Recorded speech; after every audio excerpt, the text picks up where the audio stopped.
In this episode, we dive in with Ariane into her artistic journey, how she got to do music, become a singer-songwriter, travel the world, and she will give us some hints what you can do to find your arts and also how you can help Ariane. Enjoy this show. So, welcome everybody. We have a new episode today and another very special guest and a beautiful human being, Ariane. And we met actually around 5 years ago, as well here in Stuttgart, but with interchanged roles. She was working back then at the ZAB, it means the Central Artist Provision or Transmission. To a certain point over there, they help artists to find their way into making a living out of art. And we were discussing my role as a culture and creative pilot, so I'm very happy to change the roles today and invite her to the SeeArts Podcast. Welcome for joining in. Thank you very much for these words. It actually is quite weird that now, after 5 years, we come together but with exchanged roles. This is pretty cool and I'm very much looking forward. In a way, social media gave us the chance to stay in touch. That's a beautiful thing because you've been traveling all over the place, and we're excited to learn more about your journey. But first of all, tell us a little bit about who you are, what is your mission, what's driving you forward, and what do you do with these 24 hours you have every day? I am a singer-songwriter, and I use my voice for raising awareness about climate change and especially fair coffee. Why fair coffee? I have to say, I moved to Mexico about a year ago, and I noticed that coffee was a national beverage, and I was very much interested in seeing how coffee grows.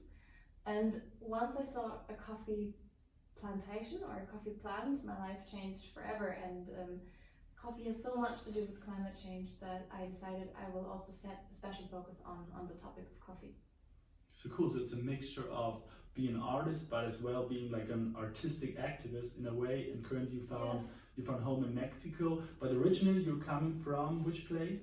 I was born in Munich, and I moved to the region of Stuttgart when I was 12. I see. And how was it growing up in Stuttgart? Does this already give you some direction into the arts? How did you find your way towards music, becoming a singer-songwriter? What were these inflection points for you? Definitely. I think if we hadn't moved, I don't know if I had written my first song that moment. Because leaving Munich for the first time in my life, I had to give up roots and I had to grow new roots. And it was very difficult for me. I was very rooted in Munich. And it was very expensive back then, before buses, to take the train to go to Munich. So I didn't see my friends very often. And also I had to leave back my cello. I was playing cello. And cello was also very important part of my life. And I noticed I want to do music, but I don't have a cello, so I just grabbed the guitar of my dad, and he taught me a few chords, and that's how I started to play guitar. And once when I had to say goodbye to a friend at the central station, I came home, I started crying, I grabbed my guitar, and I wrote my first song. What's the title of the first song? Was the first I don't song? Remember. I guess was it related as well to losing your roots, finding new roots? It was more about missing and about saying goodbye, and it's saying about goodbye to a friend even if you don't want to. And from there on, how does this musical journey go on? What were the next steps from the first song on the guitar about like missing and farewell? What are the next steps towards becoming a singer-songwriter? I continued writing, and I noticed that this was the way how I express myself and how I understand the world. So whenever something happened that I didn't understand, or whenever I was sad or happy, I came home and I wrote a song. And I started taking part in competitions when I was 15, 16. I started singing in the streets. I was then also asked if I wanted to play at some events. And I took part in a competition when I was 16 with my song Tolerance, which was a very special moment for me because that was the first time I shared my songs with a lot of people, and the response was incredible. It's a funny story because they told me you would have won that competition, but you forgot to tune your guitar. Your guitar was out of tune. I was okay, that was a life lesson.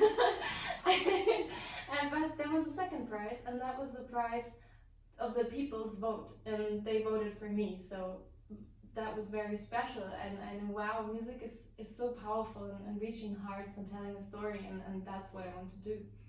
That's funny that in the end, like, you reach the audience, and sometimes the jury, they're more like just like think about like some auditions that you watch on TV. But I think like in the end, if you reach the audience, that actually like the even bigger part of it. Yes. Yeah.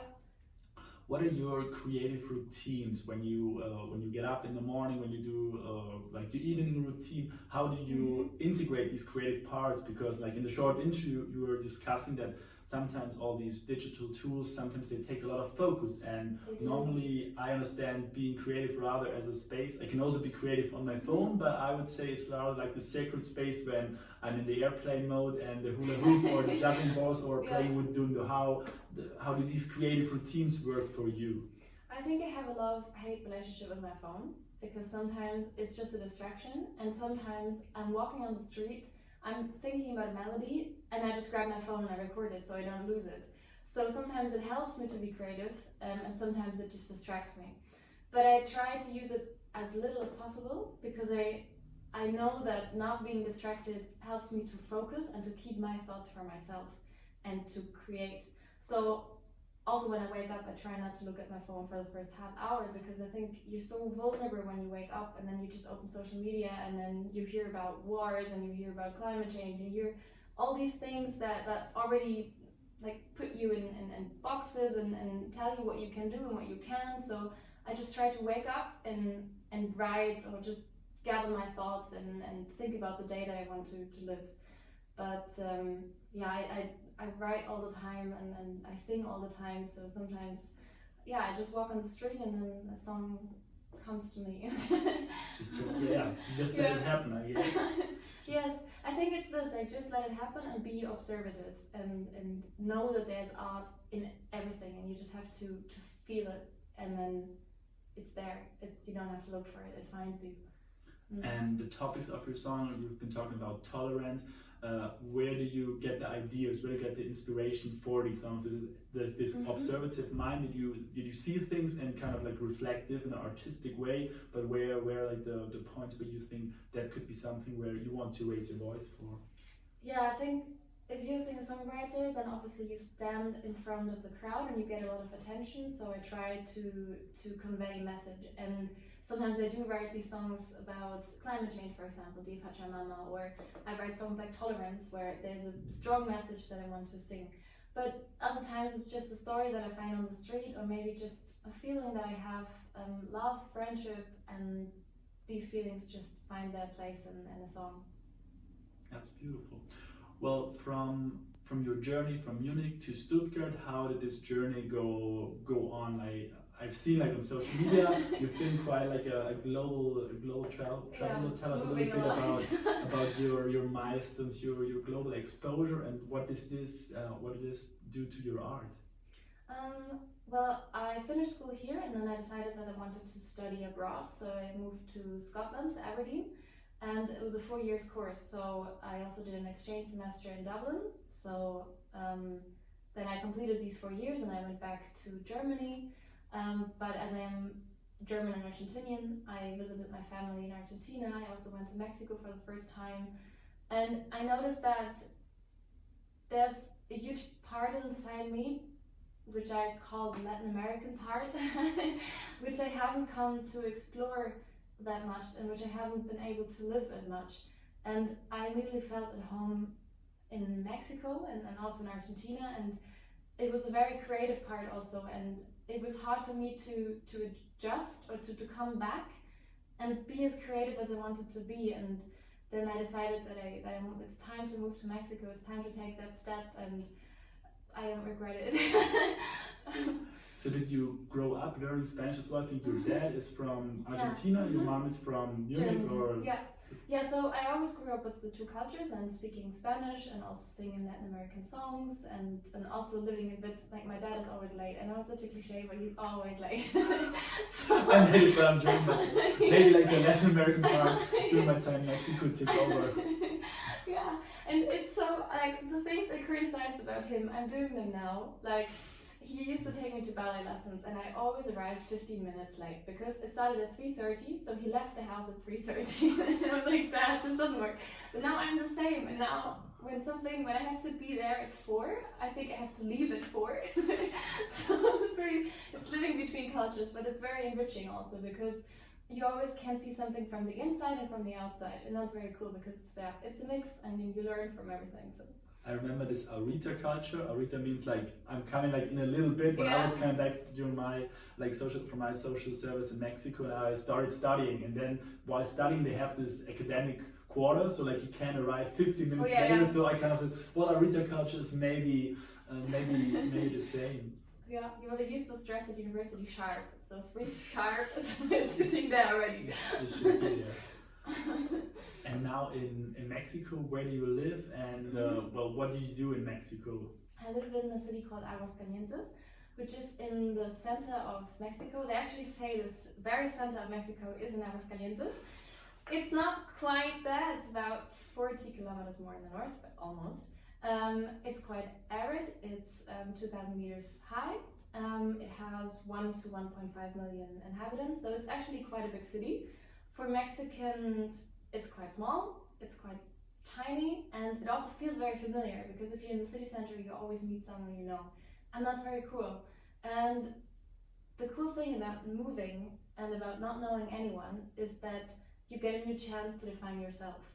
So here, people knew me from when I was 12 years old. They watched me grow, which is also very special, but when you arrive somewhere else, then you get the chance to really find what you want to do, who you are, what are your values. And when somebody asked me, who are you? I said, I'm Ariane and I like music, I'm a singer-songwriter. And I sometimes feel if you look for something, or if you decide you look for something, it finds you. And this is what happened. So now I'm a singer-songwriter in Mexico. Do you feel that the art is also like this ultimate connection point to people, that kind of like you go out with your art, you open your heart in a way, and this brings in the right people? Because that's my experience from learning juggling in Mexico, and like joining a circus group, that somehow like even like within this big city, I was living in Guadalajara with I think right now 10 million inhabitants maybe, that there were like this circus of people, like this art scene, and they were connected, and then they made the places just unique. Yeah, and it's very easy to get to know people in Mexico, and so and that's so nice because you arrive and you feel like you're welcome by everyone, and they help you and they say, hey, we've got a band, come and sing. And they also value music so much, and it's so nice because sometimes I got the response, well, I like music, and then it's like, okay, what do you actually do for life, for living? And in Mexico it was more like, wow, I like music too. Let's see if I can hear you sing somewhere. And that's such a positive response, and that's also so motivating, and it's so nice to share music, and also hard because, as you said, it's like your life that you tell every time, and sometimes it's like, oh, I have to tell everything again. It's so private, but also it's not private, because as soon as you sing a song, it becomes a song of the one that listens, and it's such a strong connection, and it tells you or shows you we're going through the same. We might be different, but we're also the same, and feelings are just feelings, and we share them, and that's so empowering. But so in a way, in Mexico, they also ask you a question, can you make a living out of the art? It's like this, like I would say it's a typical German approach, that like art is like the term brotlose Kunst, so kind of like art that won't pay you like for bread. So the Mexican perception of art, in a way, you would say it's also this way, that like the art is something you do as a hobby, as a free time project, but it's hard to make a living out of it. You do get the questions, but I'd say not as much as here. I don't like to compare and say this is good, this is wrong, blah blah. It's just different, and I get more often the response of, wow, cool, you do music, and then they ask about the type of music, where you play, more content related questions. Whereas here I more often get the questions, how many followers do you have, or like how do you make a living, or like more work focused questions maybe. That's true. Just check if this one is recording. Yeah, it looks good.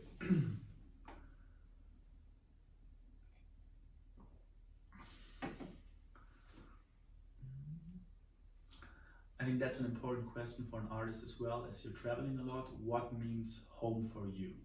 I used to say home is where my family and my friends are.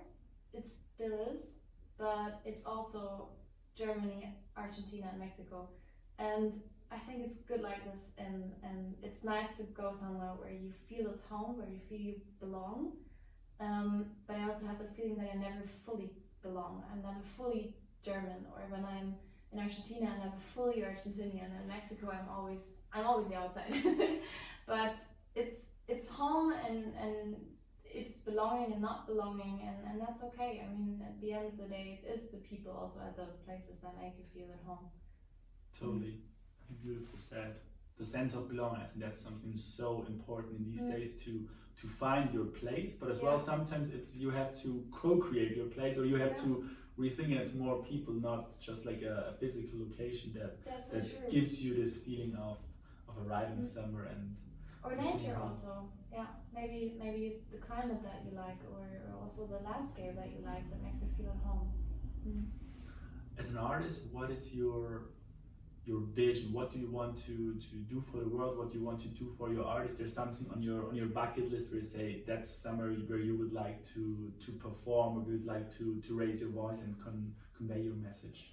I have this dream of singing with an orchestra, and I don't know where it came from, but it's been a dream for a long time, and I dream of once singing with an orchestra and then combine it with the guitar and give a concert that's going to be a party for everyone involved. That sounds good. So to all these orchestra and the conductors out there, if you're ready for an experiment, orchestra meets Ariane, I think there will be definitely audiences interested in this one. I've been starting researching on flow, which is described as this state of oneness with the universe. And I feel both, with normal work, but especially with creative work, it's this moment just where you go with the flow, but where just like things happen and you just feel like hyper productive and super connected. Are you familiar to this term first of all? But I see yes, you are definitely. But also like what are trigger points to help you get into this zone, and what do you think? What could be hints for other people that want to connect more with their neuroscience, but also with their inner self? Okay. This sounds weird, but for me it's coffee. But because maybe coffee means time and sharing. I heard of this phrase, or this concept, the first time in the leadership context. And it was saying how you could combine work with creativity, and how you could concentrate and also shut down the like noise of the outer world and just focus on what you do. I now think flow for me is creativity, and I think also in the maybe classical sense of work, we should make more space and more time for this creativity, because creativity doesn't arrive if you sit down and say, okay, now I have an hour, so creativity please come, now I have to create something. We have to leave more time and more flexibility, and learn to also let go, because otherwise it won't arrive. And I think artists, we all know flow, because it's when you create, it's when you feel connected, it's when you're excited also, because it's just flowing and you're part of it. And on the other side, as an artist, you also have to sometimes put the business hat on, also say to how to make a living out of it. What are points or learnings that you could share from your journey towards becoming an artist, singer, songwriter, and an activist? I feel, for me, environments are very important, and I don't have an office in a classical sense, and I sometimes wish I had, because then I would just arrive, I would feel super professional, I wouldn't feel distracted, and I could just put that feeling also into writing emails and doing all the administrative things. But it also helps if you have to be at home, or if it's just home office, don't work in pajamas. It's really cliche, but it works for me. And sometimes I just go to a cafe. Just being around people helps me, because then it's as if I was presenting something to other people, and that helps me also to just be efficient and just tick off things off a to-do list. And do you have some productivity tools, some apps that you say these ones really help you to get out of the pajama into the creative flow? No. Well, I'm still very old-fashioned. I still have my pen and paper agenda, and I use notes, and I do all my to-do lists also on notes. But I don't really like to call them to-do lists, because then it's so much pressure, and I feel bad if I don't do it. So it's more like things for today, or like today or tomorrow, and then I just put the things there. And I try, that's also a very good tip. If you have to do a lot for the day, phrase it positively instead of saying you have to blah blah blah. It's more like today, try to, or yeah, just rename it and just make it something fun.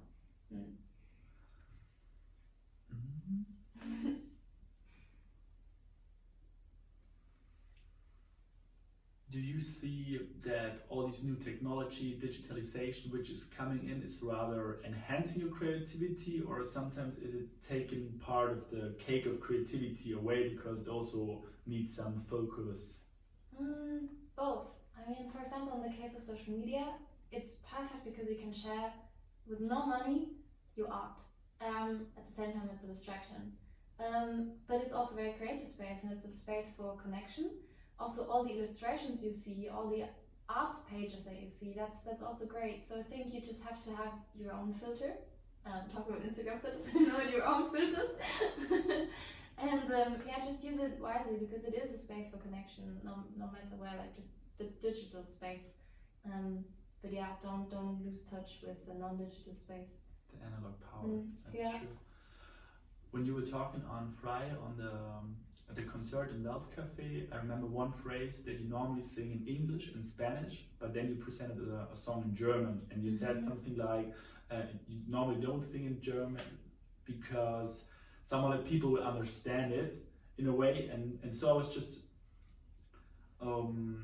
thinking about this phrase in a way that sometimes music can convey something without understanding the actual lyrics. Is this something that you shared in this moment, or what was the intention, or what is your approach in a way that, like, sometimes in English, sometimes in Spanish, and not so often in German? I think when I started writing songs, it was more conscious. It was in English because I was scared to share everything, and sometimes you obviously, if you speak German every day and then you hear something in German, then you also have your images connected to certain phrases, and then it's just different. If you sing in English, then maybe also the melody comes a bit more to the front. That was more conscious. Now I speak English, German, and Spanish in my everyday life, so sometimes I can express something better in one language than the other language. I think what I was trying to say that moment was that artists put so much heart into their work. They actually give up so much, not give up, but give so much of themselves. And that can be frightening sometimes, but it's also very empowering because then you create a connection, and a very human connection. You can't hide behind your art. If I sing a song, then it's mine. There's no excuse. That's what I felt. But yeah, it's also nice to share this, and the responses usually, they are incredible. If someone says, I felt the same, or I imagined this or that, then it's just, wow, the music has its own language, and that's really cool. Talking about sharing, you also oftentimes share the stage with your sister. Oh, yeah. How did this relation or this idea come up to let's do like a sister songwriting together, because it's super powerful, but I guess you also like are a big leader for your sister to inspire to get this thing. We've always been singing, and we have a video where I'm 8 years older, so when she was 2 I was 10. And I taught her the song Imagine by John Lennon, and she didn't even speak proper German, but she had to learn that song. So in a way she didn't really have a choice, but she also had a choice, and we've always been singing together, and I enjoyed so much, and I also learned so much from her.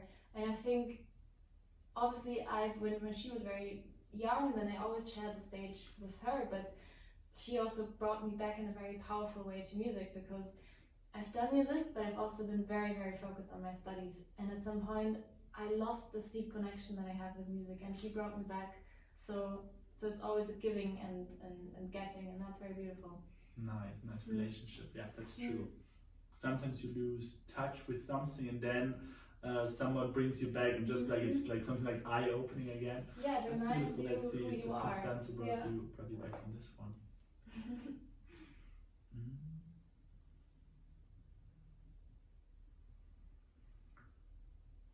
You're also working a lot in the context of sustainability. I think today as artists, it's, at least from my perspective, not so much more about entertainment, but also raising voice and also bringing topics into a different perspective. I think you're doing this in quite different contexts. What are like some of the actions that you took with things songwriting, but also in the context of Fridays for Future that you could share with us? maybe the example of Fridays for Future is the best example that I could give. I started singing in the city center in Aguascalientes every Friday because I wanted to do a Fridays for Future and I wanted to raise awareness, and I didn't want it to be a protest or against something. I wanted it to be something for something and to inspire people and motivate people and then say, wow, that one bottle that you didn't buy today, that makes a difference, because if 1 million people don't buy a bottle a whole week, then you already have millions of bottles that were saved. And it works. And there are a lot of people that come, we have someone who plays the cajon, then people sometimes come and say, hey, I also play the cajon, and we play together, and music is a huge connection. But I also have to say, it was the only possible way for me, because I'm honestly scared to say something against the government. I think it's such a huge freedom in Germany to be able to go on the street and to say whatever you want to, and you don't have to be scared. Obviously, I'm in a very different position, and it's not that maybe apparent, the danger that comes with raising your voice, but now, yesterday I just read in the news that another activist has been murdered, and he tried to protect the lands of the butterflies in Moravia. And so it's something that's present, and I just don't want to ever do something against, and I don't think we move forward criticizing. You always create two sides or even more if you say I'm against, or it's not my vision. My vision is to say, wow, we can do this together, and we should do this together, and every single step counts. That's beautiful. That as artists we rather seek to create connections together and for something. Maybe just as you also said, with your to-do list, transform the to-do list into something positive, and get people on board. And I think that might be something we could learn from Mexico, that they created out of the protests, kind of like a music jam. I think it's already happening as well in here, but it's always like from which point of view you look at it. Beautiful insights.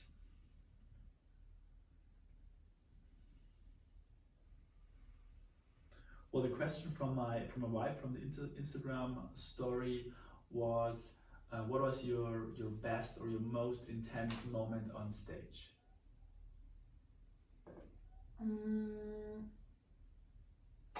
I think that would have been singing Dear Pachamama, which is a song that I wrote with my sister about Mother Nature,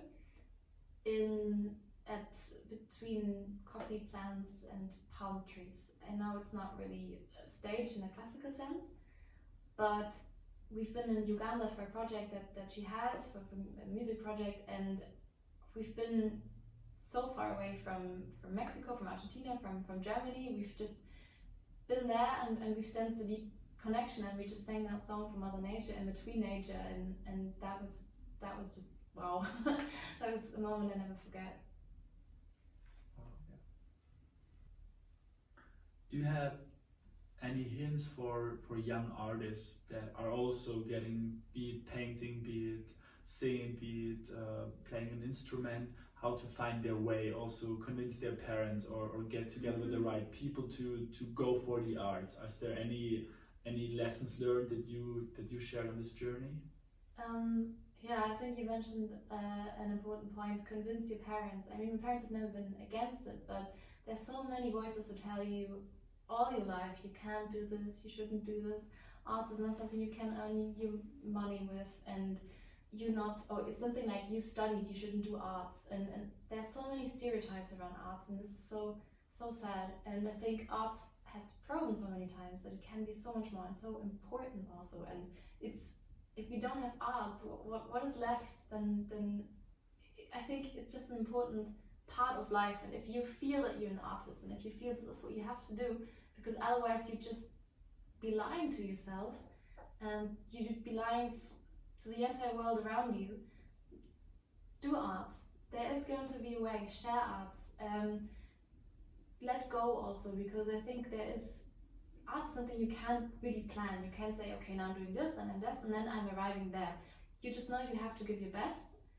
And if you wake up every day and you say, I'm going to do my best today, also think it's going to be something that gives you energy and not taking energy away. So there's a high probability you're going to work a lot of hours on this. Connect, share, learn, don't be afraid of falling. Don't get frustrated, because obviously at the beginning it's never going to earn you enough money. It's unfortunately just a reality. But don't get frustrated. If you have to work somewhere else, then do it. There's also something you can take away from it. I used to work at the bakery, for example, or at an ice cream parlor during my studies. And then I just sometimes had a paper and a pen, and I just started writing. So that can also be a creative place. Don't get frustrated and just do it. Yeah, so we all have 24 hours every day. So yeah, let's take these moments. Sometimes when we think we're waiting somewhere, you can take out the juggling ball. You can think about a poem. It's always there. We just have to connect with our creative soul, creative heart, and creative mind. That's true. That's actually, that's a good thing. You can always take it, no matter where you are. Even if, I don't know, you're stuck somewhere and it's boring, you can still travel somewhere else in your mind. And is there something that you would need help and support at a current project that you think our listeners might be interested to join in? What are the things that are driving you currently forward? And is there something where you would need some support? Listen to the music. I'm trying to push my Spotify profile as much as I can, and sometimes it's hard to reach listeners, and you have to reach a certain number of clicks in order to be featured, in order to get to playlists.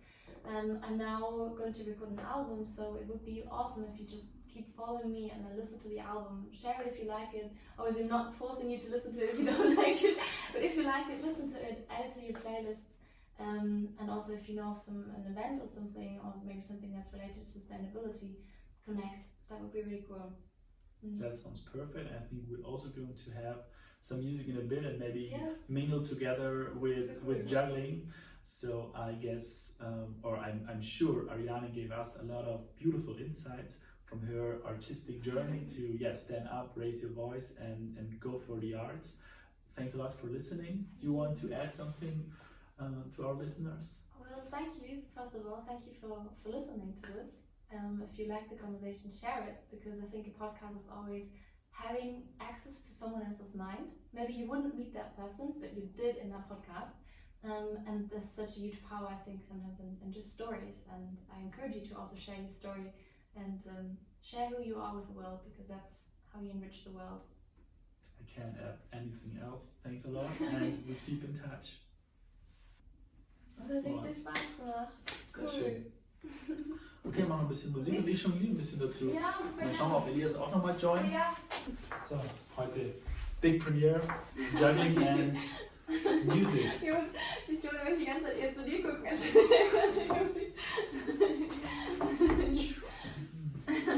Okay, dieses Song heißt Berlin. Und zwar war ich vor 2 Wochen in Berlin und ich war morgens unterwegs, also mitten im Berufsverkehr. Und ich war gar nicht mehr gewohnt, wie schnell alle Leute rennen. Und dann war es auch noch Selbst in Berlin? Ja. Eigentlich ist ja Berlin so und Stuttgart. Ja, nee, und ich war mittendrin und alle Leute sind an mir vorbeigerannt und ich habe mit einem langsamen Schritt und alle haben mich fast umgehauen. Und dann...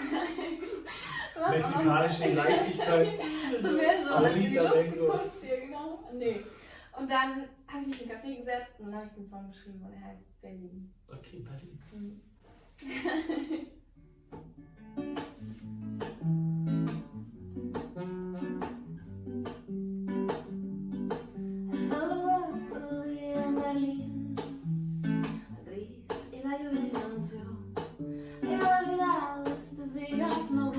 Sin olvidar la corriente de oficinas. Y yo solo un par de horas más. Entre muchos son millones, nada tiene un segundo. Quizás el hombre que me pide una limosna y el perrito que me mira antes de sería nada y se va corriendo. Solo voy otro día en Berlín y yo de aquí me despido. Y no me arrepiento.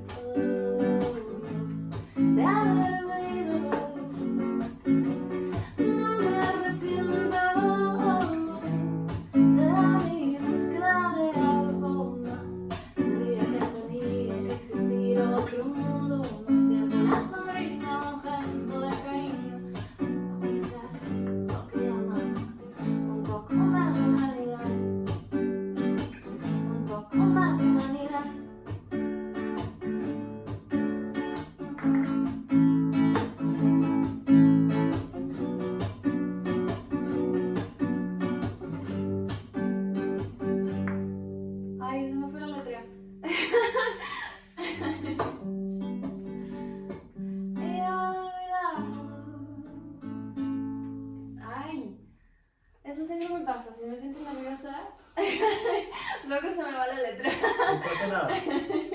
Bueno, he olvidado. Esto siempre corre el maratón contra el tiempo que siempre perderé. Solo voy todo el día en Berlín, yo de aquí me despido y no me arrepiento de haberme ido. Y no me arrepiento de mi búsqueda de algo más. Salir tenía que existir otro mundo, más tiempo, un gesto de cariño, o quizás lo que llaman un poco más de humanidad. Ein bisschen mehr Menschlichkeit. Ja. Das brauchen wir. In diesem Sinne, das war sehr schön. Danke dir. Es ist wirklich immer so, vor allem wenn ich das Lied das erste Mal vorspiele, dann passiert es manchmal auf einmal. Die sage ich sogar, mi amigo, ¿cómo es posible que la gente dejó de vivir? Y olvidado este siempre correr el maratón y el frío que llega hasta los huesos. He olvidado el maratón contra el tiempo que siempre perderé. Solo voy todo el día en Berlín, yo de aquí me despido. Oh, cool. Die Flagge habe ich damals von den Kids aus dem Waisenheim in Guadalajara bekommen und da haben eben alle Kids dann drauf unterschrieben und von dem her reist die auch schon seit über 15 Jahren mit mir zu den verschiedensten Plätzen und ja, letztendlich war auch diese Dankbarkeit über auch das Jahr in Mexiko, dass ich da leben durfte, weil es war für mich auch so, eigentlich auch so meine Artistic Explosion, wo ich dann eben auch gemerkt habe, was die Kunst eigentlich auch verändern kann. Das ist auch so ein bisschen mein Credo geworden, Art changes people and people change the world. Das war bei mir auch, wo ich sage, das eine ist eben Kunst zu machen, aber auch die Kunst, die transformiert ja auch Leute, die sie einem zuerst mal selbst macht, aber auch dann, was macht sie wieder, wenn wir transformiert worden sind, wie können wir diesen Multiplikator weitergeben. Und da, ja. Voll schön. Mexiko. Das ist auch voll cool, weil inzwischen bedeutet es mir einfach auch total viel, dann die Flagge zu sehen. Und es ist auch so, wow, was ist in diesem einen Jahr passiert? Das ist so schön einfach, dass man sich dann auch zu Hause fühlt und auch begleitet fühlt, wenn man dann hier ist. Das ist schon voll, ja. cool. Ich will auch mal mit der Family nach Mexiko, da auch einfach viele Freunde, aber einfach sehr viel Dankbarkeit. Ich habe da auch meinen Clown kennenlernen dürfen und Cool. ja, und einfach auch so ein Jahr, wo du sozial arbeitest und da auch so eigentlich eher so an der Basis was machst, aber dadurch auch so in Kontakt mit dir kommst. Das ist schon. Voll. Also gib Mexiko. Bescheid, gell? Ja, auf jeden Fall, wenn wir da sind, aber ich glaube, es darf nicht mehr lang. Jungs sind jetzt weiße bereit. I hope you enjoyed this session with Ariane as much as I did. Please let's keep in touch. Tell us and give us your feedback, how you liked this show, what you could bring into action from the hints from Ariane. And please follow us on Instagram at SeeArts Now. Let's keep in touch and looking forward for the next session with you.